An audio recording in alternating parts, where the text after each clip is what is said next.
Moin Moin und herzlich willkommen bei Victorious Gaming. In der heutigen Folge wollen wir uns mit dem Sunset Canyon beschäftigen. Hierbei wollen wir explizit darauf eingehen, worauf ihr bei dem Sunset Canyon achten solltet. Dieses Video ist nicht dafür da, die beste Kombination im Sunset Canyon darzustellen, sondern einige grundsätzliche Dinge aufzufassen und diese zu erklären. Zu Beginn wollen wir uns mit dem Ranking-System beschäftigen. Beim Sunset Canyon gibt es zwei verschiedene Belohnungstypen. Wir haben die täglichen Belohnungen und die Staffelbelohnung. Die täglichen Belohnungen werden am Tagesende zum Reset ausgeschüttet. Die Staffelbelohnungen werden am Ende der Sunset Canyon Staffel ausgeschüttet. Jede Staffel dauert 7 Tage und die Belohnung erhaltet ihr bei dem Reset vom Sonntag auf den Montag. Um Belohnungen aus diesem Event zu erhalten, ob es die täglichen sind oder die Staffelbelohnungen, müsst ihr in der Rangliste unter die Top 100 kommen. Wenn ihr selbst nicht die stärksten Spieler seid und doch eine gute Platzierung erhalten wollt, dann solltet ihr eure Angriffe so knapp wie möglich vor dem Reset durchführen, dass ihr keine Gegenangriffe mehr reinbekommt und eure Platzierung nahezu identisch bleibt. Auf was sollte man bei der Verteidigung beim Sunset Canyon achten?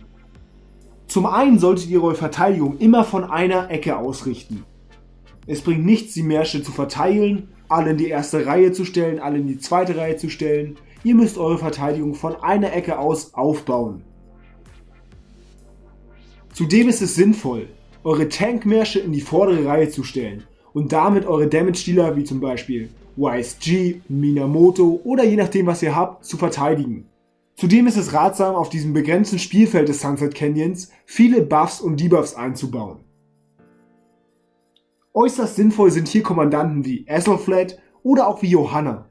Da die Schlachtfeldgröße relativ begrenzt ist, treffen diese Buffs fast alle deine eigenen Truppen und der AOE-Debuff von beispielsweise Ethelflaed auch relativ viele Gegner auf einmal und haben damit einen größeren Effekt und können damit entscheidend für den Ausgang des Kampfes sein.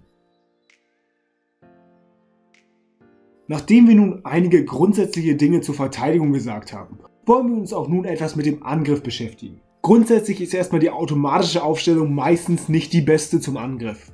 Daher schaut euch die Aufstellung eures Gegners an und platziert eure Truppen so, dass euer Schaden nicht von den ganzen Tanks abgefangen wird, sondern dass ihr optimalerweise direkt von Anfang an Schaden auf die gegnerischen Damage-Dealer fahren könnt. Wenn ihr euch fragt, warum ich in diesem Video nicht einfach eine Aufstellung zeige, die bei jedem funktioniert, mit dem ihr immer gewinnt, dann ist die Antwort, dass es diese nicht gibt. Je nachdem, welche Kommandanten euer Gegner verwendet und welche ihr zur Verfügung habt, ist der Sunset Canyon extrem individuell und es gibt keine Grundregel, um alles richtig zu machen. Das waren einige grundsätzliche Dinge zum Sunset Canyon. Habt ihr noch detailliertere Fragen? Oder wollt ihr Aufstellungen für eure Märsche haben? Schreibt es gerne in die Kommentare oder kontaktiert uns in-game. Vielen Dank fürs Zuschauen und bis zum nächsten Mal.